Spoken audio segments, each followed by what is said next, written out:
No puedo entender tanto amor sin merecerlo. Él se entregó, su gracia y perdón me regaló. En una cruz por mí murió. En mi lugar, por mi culpa se entregó. En esa cruz con su sangre me lavó. Perdonó toda mi maldad, se llevó toda enfermedad. En Jesús tengo sanidad, en Jesús tengo libertad. Mis cadenas Él rompió, por su nombre libre soy. Solo en Él está la salvación, en Jesús.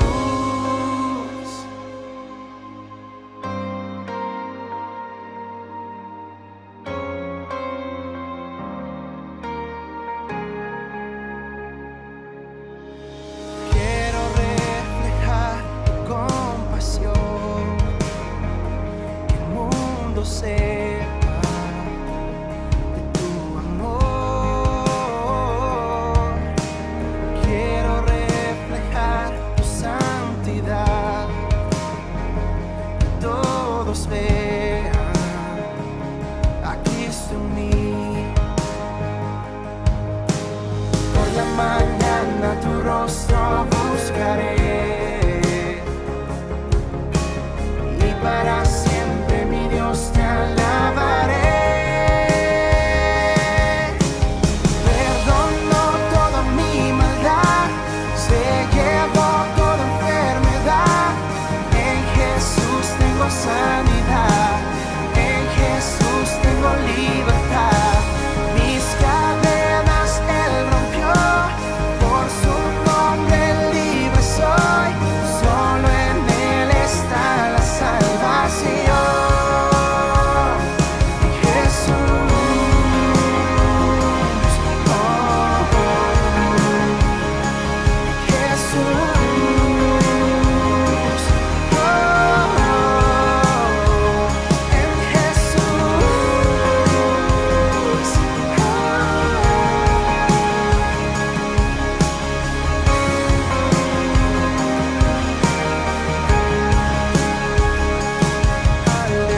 Aleluya, aleluya, aleluya, Cristo Salvador. Aleluya, aleluya, aleluya, Cristo Salvador. Aleluya, aleluya, aleluya, Cristo Salvador. Aleluya, aleluya, aleluya, Cristo Salvador. Perdonó toda mi maldad, se llevó toda enfermedad.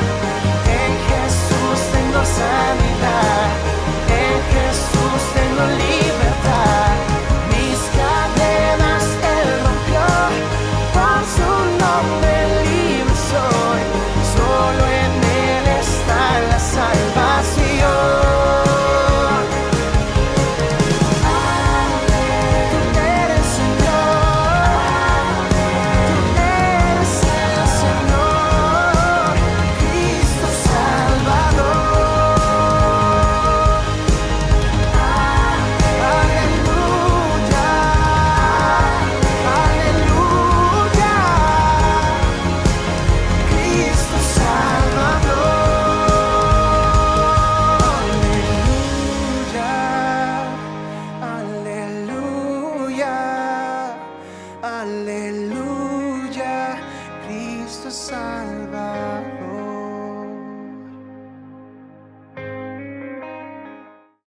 Dios te bendiga, amados hermanos, que la gracia, la misericordia y el amor de Cristo esté cubriéndote a ti y a tu casa en estos días. Es para mí un gozo, un privilegio estar contigo. Te invito al libro de Éxodo. Es un libro maravilloso, es un libro que nos habla de la libertad.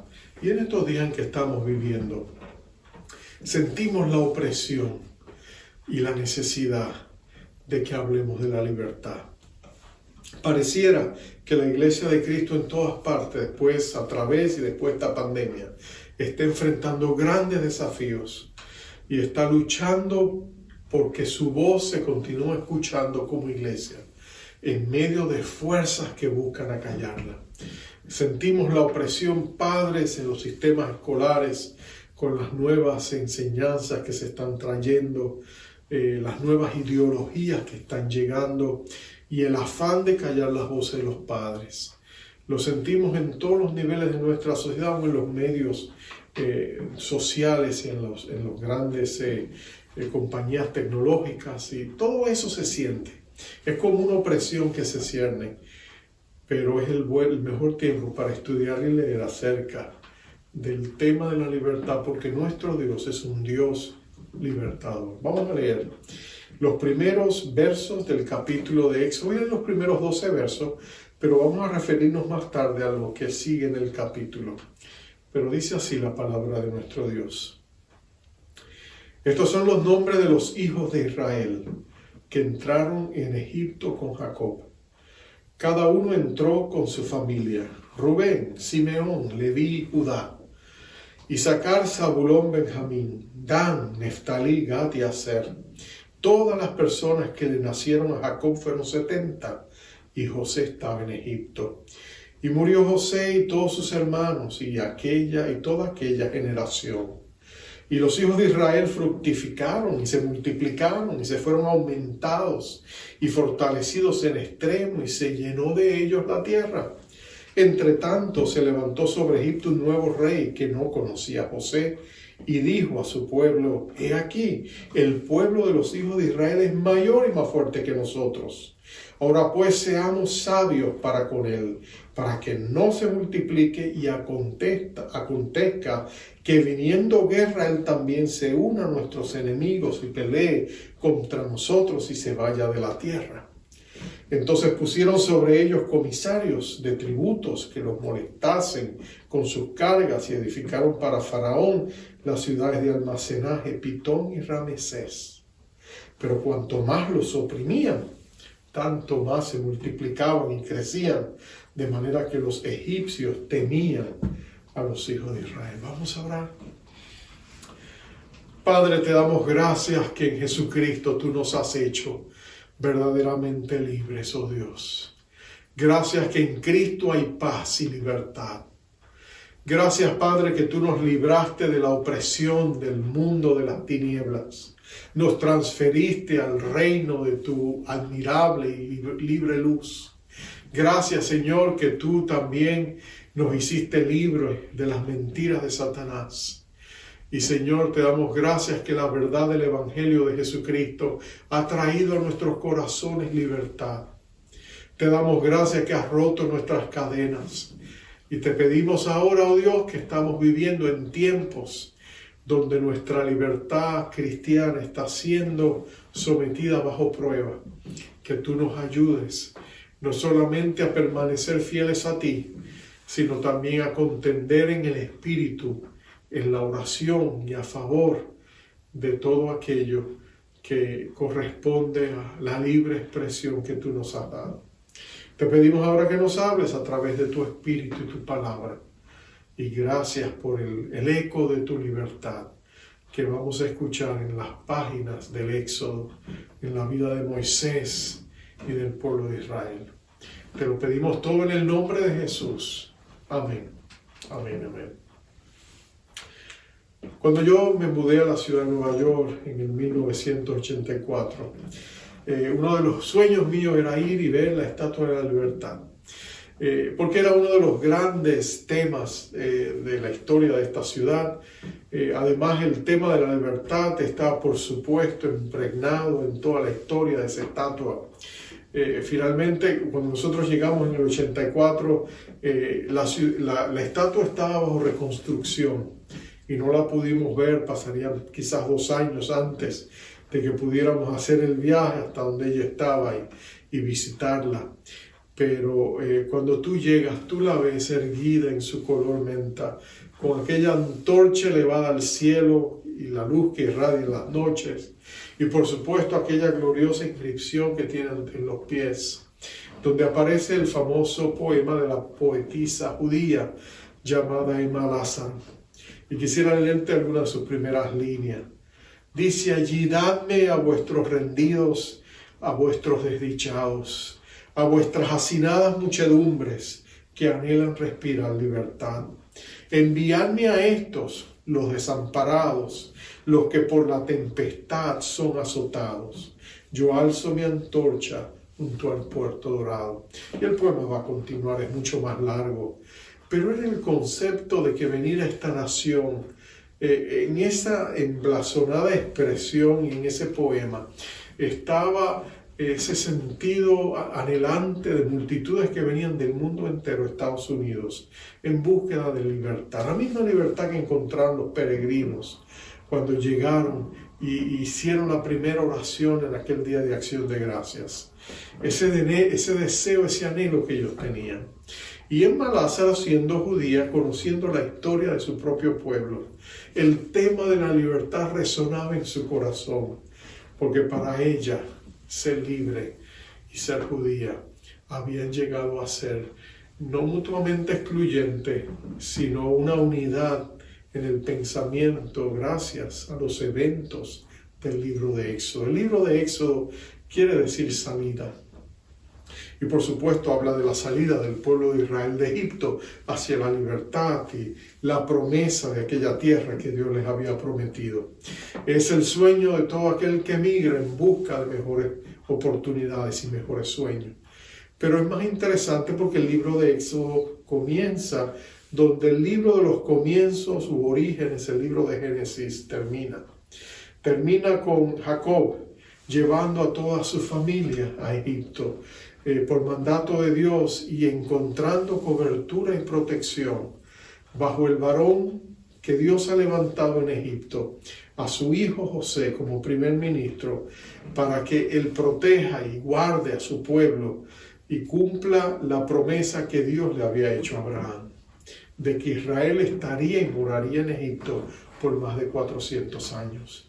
Y por supuesto aquel clan de 70 personas se ha multiplicado porque han crecido bajo el favor de Dios. Cuando tú estás bajo el favor divino, tu vida florece, tu familia florece, tu casa es bendecida, tus hijos son bendecidos. Estar bajo el favor de Dios es como ser vegetación que está bajo la lluvia. La lluvia cae, las cosas crecen, ¿no es cierto? Bueno, cuando estamos bajo el favor de Dios, prosperamos. Y eso es lo que está diciendo aquí. El pueblo de Israel prosperó por casi más de 350 años, posiblemente. El pueblo de Israel prosperó y creció. Aquellos que piensan que Israel estuvo 400 años de esclavo en Egipto, no es cierto. Nota que gran parte del tiempo que ellos estuvieron floreciendo bajo la bendición de Dios. Por eso dice que se multiplicaron en gran manera, fueron fortalecidos en extremo, se llenó de ellos la tierra. Estaban prosperando bajo la bendición de Dios. Pero, por supuesto, después de ese tiempo, en la última generación, se levanta un nuevo rey. Historiadores nos dicen que era un rey que pertenecía no a la dinastía que había llegado hasta ese momento, sino una nueva dinastía que se levanta en la nación de Egipto, y uno de ellos, más de descendencia semita que egipcia, llega a ocupar el trono. Y por supuesto, este se levanta y tiene una visión diferente a la visión que había tenido. Él no conoce quién es José, o por lo menos si conoce la historia, no reconoce el legado y el patrimonio que José ha dejado en bienestar a la nación de Egipto. Y por supuesto, él se levanta y batalla Él mira que el pueblo de Israel ha prosperado numéricamente, económicamente, y quizás hasta son más numerosos que ellos, es lo que se sugiere aquí, lo que la Biblia dice, es lo que él le dice a ellos. No sabemos si él está exagerando, está diciendo la verdad, pero es el temor. En él hay un gran prejuicio, en él hay un gran temor. Él es una fuerza disunitiva, desunidora, y por supuesto él entonces usa el temor, la manipulación, para que todo el pueblo de Egipto empiece a ver a Israel de una manera diferente. Y eso exactamente es lo que sucede. Y de pronto el temor empieza a gobernar. Y se levanta un estilo de gobierno opresivo. Y de pronto el pueblo de Israel empieza a sentir que la temperatura se va elevando. Y empiezan a sudar y empiezan a pedírsele más tributos y a hacerle exigencias y a ordenarles que construyan estas ciudades de almacenaje de Pitón y Ramesés. Y noten que los judíos posiblemente comiencen con una actitud cooperadora. Ellos están agradecidos por todo lo que Egipto ha representado para ellos. Ellos han prosperado en Egipto, ellos no quieren irse de Egipto. Egipto para ellos ha sido un lugar que realmente ha traído tantas bendiciones. Generaciones enteras se han levantado y ellos han visto el favor de Dios porque se van a ir. Ellos no tienen deseo ni interés de irse de Egipto y Dios lo sabe. Y nota que entonces en medio de todo eso se levanta un plan diabólico. Ese es mi primer punto, un plan diabólico. ¿Por qué digo diabólico?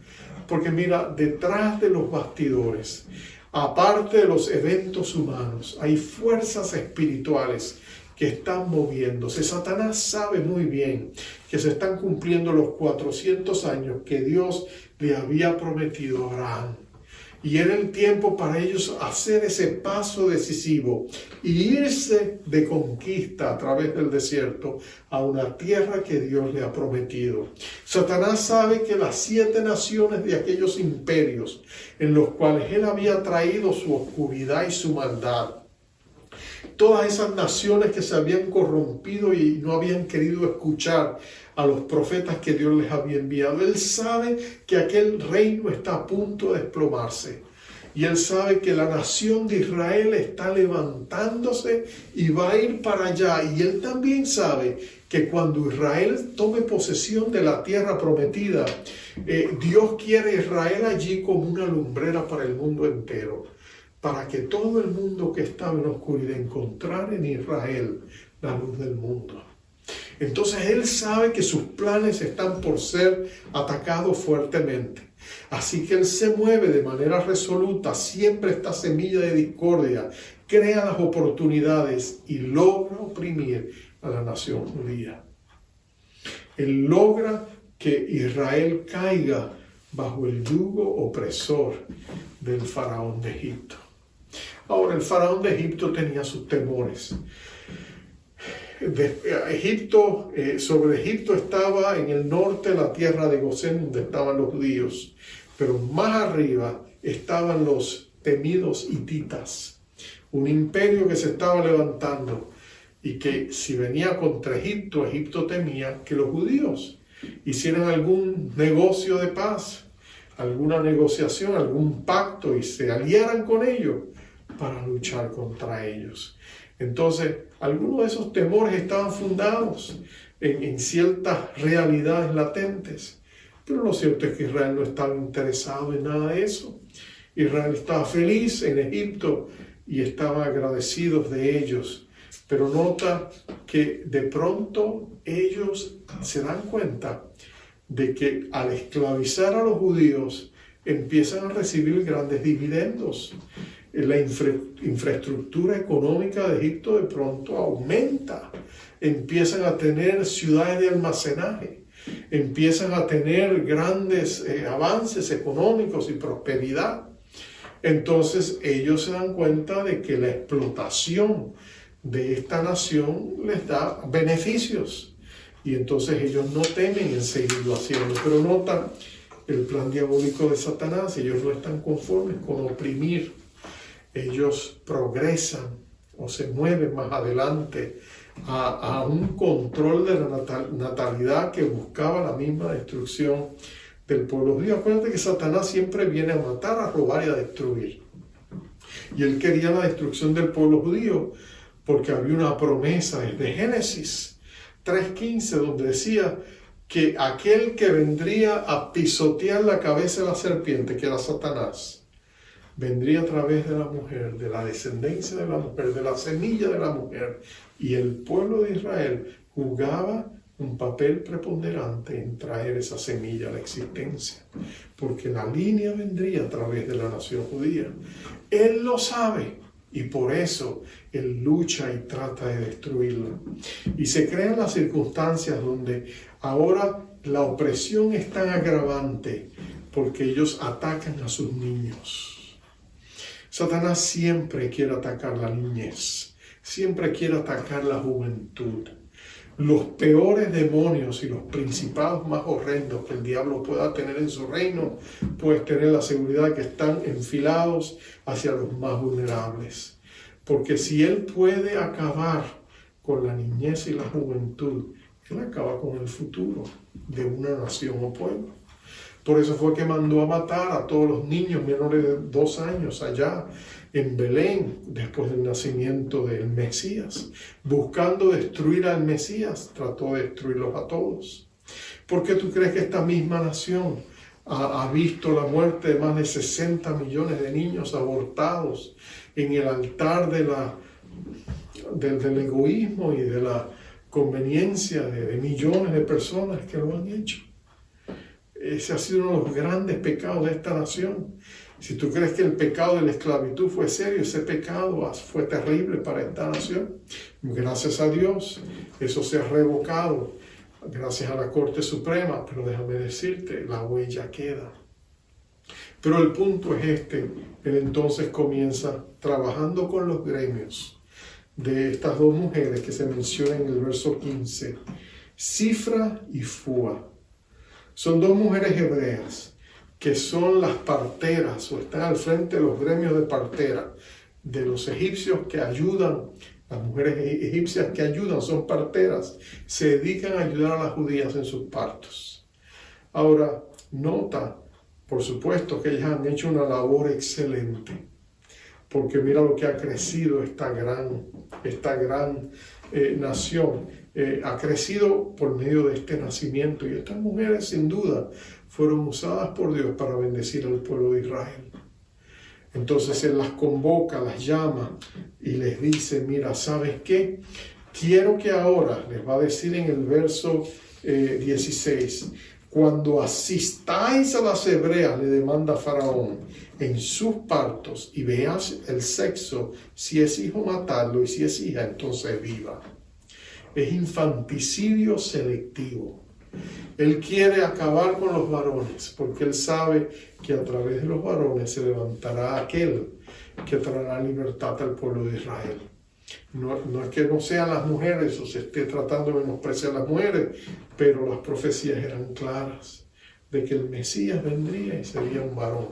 Entonces él busca la manera de destruir esa línea familiar usando estas mujeres. Lo que él no entiende es que estas mujeres no podían ir en contra de su propia naturaleza. Estas mujeres eran parteras porque ellas amaban la maternidad. Ellos amaban a los bebés. Ellos amaban el momento cuando, después de toda una noche de lucha, traían al mundo una criatura, una nueva esperanza para el mundo.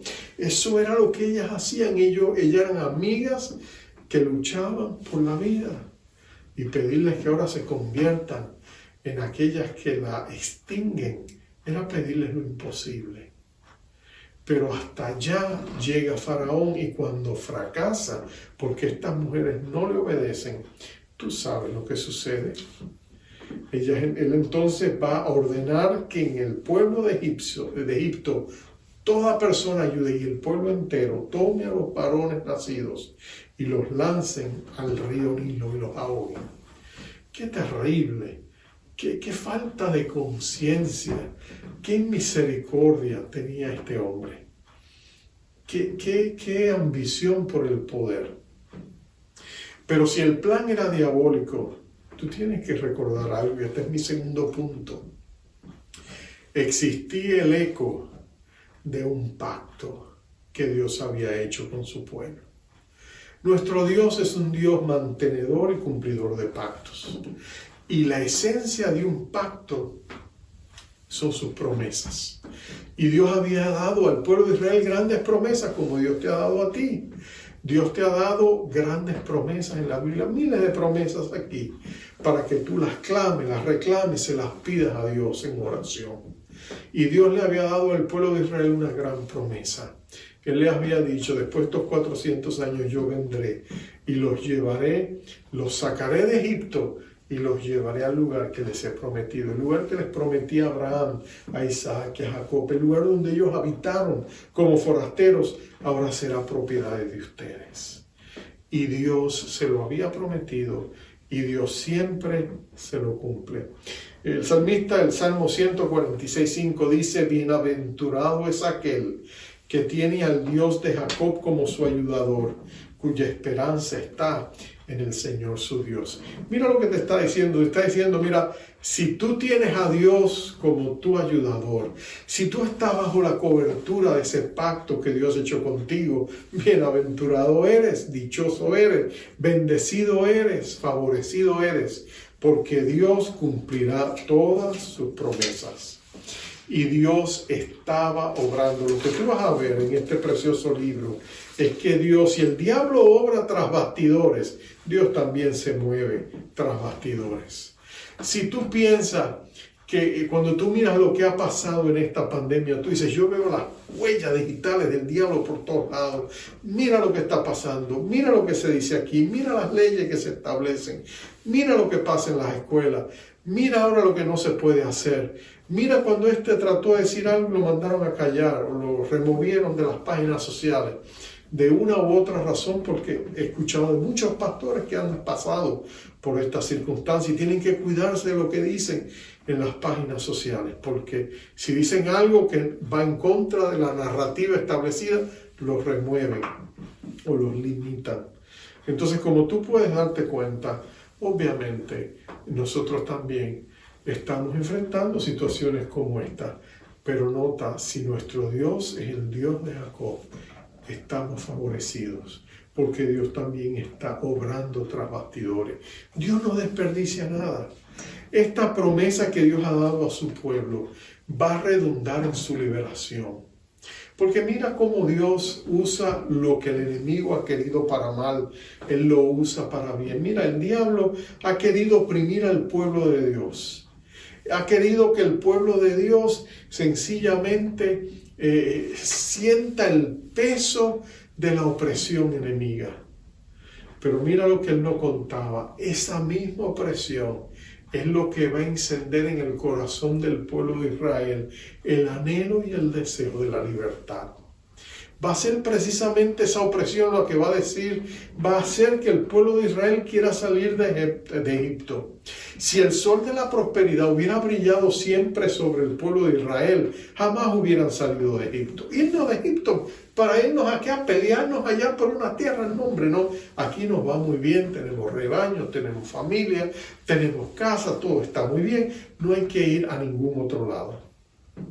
A veces lo bueno se convierte en lo enemigo de lo peor. Pero Dios va a permitir esa opresión por un tiempo para que el corazón del pueblo de Israel y su voluntad se solidifique y se establezca firme detrás de la voluntad de Dios. Porque Dios había resuelto cumplir su promesa. Y el eco de aquel pacto resonaba en sus oídos y era el tiempo oportuno de Dios para hacerlo. Así que la fe demandaba que ellos se arriesgaran, porque la fe demanda riesgo. Si Abraham no hubiese escuchado a Dios y salido de Harán, ¿qué hubiera pasado? Si el rey David se hubiese quedado detrás del redil, si Rebeca no hubiese viajado y dejado la casa de su padre para irse a ver con su esposo Isaac, ¿qué hubiera pasado? Si Jacob no hubiese bajado a Egipto, ¿qué hubiera pasado? Si Jesús no hubiese abandonado su gloria celestial, ¿qué nos hubiera pasado? La fe demanda riesgo. La fe demanda que tengamos el valor de hacer las cosas cuando Dios nos pide que las hagamos. Y no puede ser que no sean populares, puede ser que no sean decisiones agradables, puede ser que requieran trabajo, puede ser que requieran que enfrentemos desafíos. Pero si Dios está con nosotros, no hay razón para temer. Cuando el eco de las promesas de Dios vuelve a escucharse en el centro de nuestros corazones, en la caja sonora de nuestra memoria, es importante que obedezcamos. Es importante que tú te muevas, es importante que tú vuelvas. Cuando tú escuchas o sientes la brisa del Espíritu que te llama al arrepentimiento, es hora de arrepentirte. Cuando el Señor te dice, deja eso que estás haciendo, es hora de obedecer. Cuando el Señor te ala con cuerdas de amor y te dice, regresa a mí, es hora de volver a Él. El eco de sus promesas las volvemos a escuchar. Y cuando lo hacemos, es hora de obedecer. Porque Dios no desperdicia nada y Él está obrando tras bastidores. Mientras el pueblo de Israel está luchando, Dios está por enviar el libertador. No, las ruedas del cielo se moverán con lentitud porque son eternas y nosotros andamos con prisa, pero confía en Dios porque cuando Él está obrando, Él va a hacer lo que ha prometido y Dios siempre desea que su iglesia tenga su libertad. Pero escucha esto, para recibirla, este es mi último punto, el tercer punto, necesitamos pasar por una severa gracia. Una severa gracia. Israel va a estar sufriendo por algún tiempo. Ellos van a sentir el peso del yugo opresor. Ellos van a clamar a Dios y por años van a pedirle a Dios que intervenga. Y pareciera que Dios no les está escuchando, porque nada pasa, las cosas siguen iguales, las cosas parece que empeoran. Faraón sigue oprimiendo y empeorando el trato. Y tú te empiezas a preguntar, Señor, ¿qué está pasando? Pero mira, Dios estaba obrando. Fue Dios quien puso su temor en el corazón de estas mujeres. Nota el verso 17, pero las parteras temieron a Dios y no hicieron como les mandó el rey de Egipto, sino que preservaron la vida a los niños. Mira lo que estas mujeres hacen. Ellas se encuentran en la disyuntiva. O obedecemos a un faraón despiadado y cruel que nos ha exigido esto, o obedecemos a Dios. Y ellas escogieron obedecer a Dios, porque Dios puso el temor de Él en sus corazones. ¿Y saben lo que hizo Dios? Les bendijo. Les bendijo. Después que ellos preservaron a los niños, el faraón les mandó a venir a su presencia y les exigió por qué los niños seguían naciendo. Y ellas se excusaron y dijeron, no, es que las mujeres judías son muy robustas y antes de que nosotros lleguemos, ellas ya han dado a luz. Entonces, él no pudo hacer nada, pero nota, y Dios hizo bien a las parteras. El verso 20, y el pueblo se multiplicó y se fortaleció en gran manera, y por haber las parteras temido a Dios, Él prosperó sus familias. Dios obrando tras bastidores. A pesar de la severa gracia, Dios seguía bendiciéndolos. A pesar de los desafíos, Dios los seguía prosperando. Dios les seguía proveyendo. Dios les seguía ayudando. Dios les seguía recordando de que Él era el que era el Señor de su pueblo. Y eso es lo que vamos a ver. El primer capítulo termina presentando la escena, manifestando el escenario donde los grandes conflictos se van a preservar. Ha delineado las líneas, un pueblo oprimido, un faraón malvado y misericordia. Pero esto es solo el comienzo. En el segundo capítulo Dios va a empezar a moverse poderosamente, levantando al que será el libertador. Pero este hombre tendrá que ser preparado para esta gran obra, para esta gran hazaña. Él tendrá que ser puesto en el yunque y recibirá los golpes de que el acero recibe en la preparación para llegar a cumplir su cometido. Pero déjame decirte, Dios sabe cómo hace las cosas y Él nos promete que si nosotros no quitamos la mirada de Dios, nosotros veremos la gloria de Dios. Tú y yo vivimos en un tiempo donde es fácil mirar alrededor nuestro y decir, Señor, ¿qué va a pasar? Aquellos que no tienen puesta la mirada en Dios o su corazón no está en la palabra, es fácil para que nosotros claudiquemos si no estamos afirmados en la palabra. Estos son tiempos de prueba donde tenemos que afirmarnos. Si tú quieres tener paz en la tormenta, tienes que poner tu mirada en Jesús, tienes que buscar su presencia, tienes que buscar su palabra, porque Dios es el único que te va a dar paz. Pero no te equivoques, Dios tiene un plan, Dios tiene un propósito, el eco de su pacto se escucha. El pacto que Jesucristo ha hecho con su iglesia se escucha. La promesa de yo edificaré mi iglesia y las compuertas del infierno no prevalecerán contra ella sigue siendo tan cierto hoy como lo fue cuando Jesús lo dijo o como cuando lo vimos en el libro de los Hechos. Dios sigue obrando y Dios está por moverse poderosamente en esta nación. Y Dios, porque el trono, la base, el fundamento de su trono es justicia y verdad, Dios va a actuar en base a eso y traerá a la luz las cosas que tienen que ser traídas a la luz y confrontará la oscuridad, pero empoderará a su iglesia y la empoderará con su poder. Y la iglesia revestida de su gloria y de su poder y de su misericordia y gracia proclamará su evangelio a un mundo necesitado y perdido y veremos la gloria de Dios. Quizás tú estás pasando por momentos difíciles, por momentos donde te preguntas, Señor, ¿qué está pasando? Quizás estás pasando por circunstancias de prueba o no pierdas la fe. Este es el tiempo donde tienes que agarrarte de Dios con las dos manos. Es cuando tú tienes que decir al oído de Dios las palabras que a Él más le encanta escuchar. Señor, en ti confío. Esas son las palabras que tú tienes que estar diciendo. Aunque la incredulidad te ataque por un lado y la duda y el temor por el otro, y aunque parezca que te estás ahogando, tú sigues mirando a Jesús y diciendo, Señor, yo sé que todo esto va a pasar porque yo en ti confío. Y yo estoy en el hueco de tu mano y estoy seguro en tu presencia y en tu poder.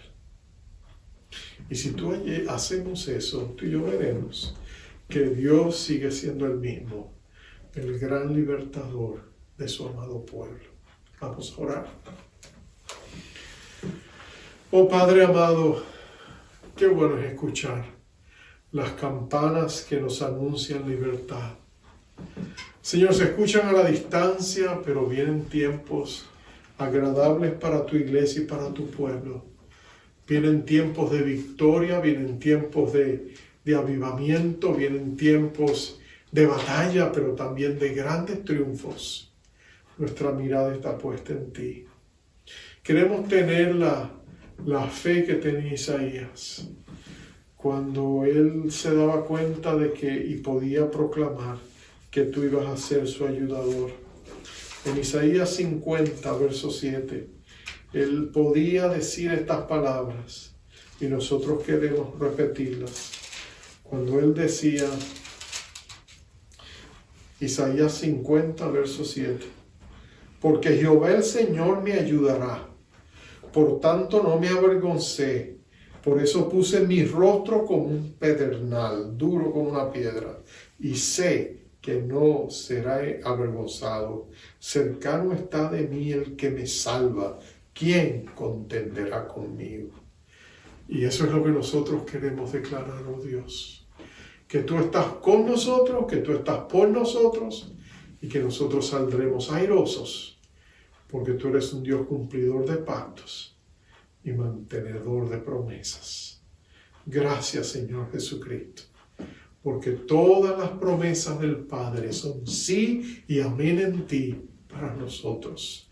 Oh Señor de la iglesia, te adoramos y te bendecimos y proclamamos tu grandeza y tu majestad. Y te damos gracias que tú eres nuestro Salvador, nuestro buen pastor, que guardas con poder de lo alto y autoridad del cielo a los que temen tu nombre. Te pido tu bendición sobre mis hermanos y mis hermanas, para que tú les quites todo temor y los afirmes en la esperanza firme de tu gran libertad. Tú eres el gran libertador nuestro. Gracias, Señor, en Cristo Jesús. Amén. Amén y amén. Y ahora, amados, te enviamos con la bendición acostumbrada. Con mucho amor pedimos a Dios: Jehová te bendiga, te guarde. Jehová haga resplandecer sobre ti su rostro y manifieste en ti su gran misericordia. Jehová alce sobre ti su rostro y ponga en ti paz. Bendiciones. Aquí estoy quieto en el secreto, mientras Dios hace su obra en mí. Aquí permanezco adorando al Maestro, su firme amor nunca termina.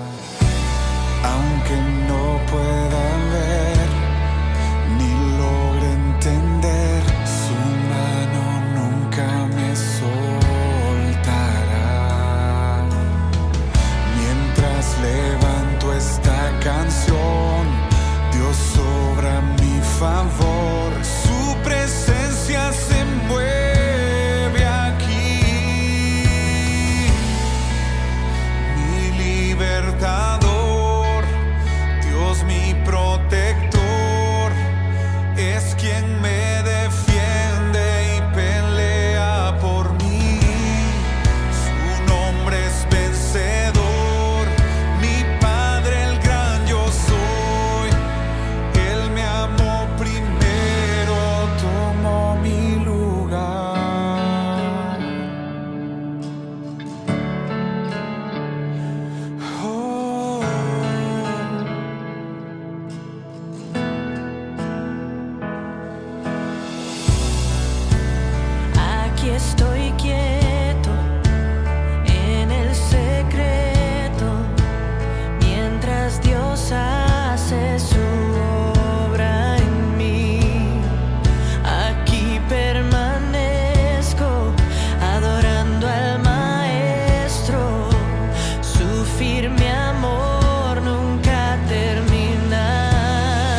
es quien me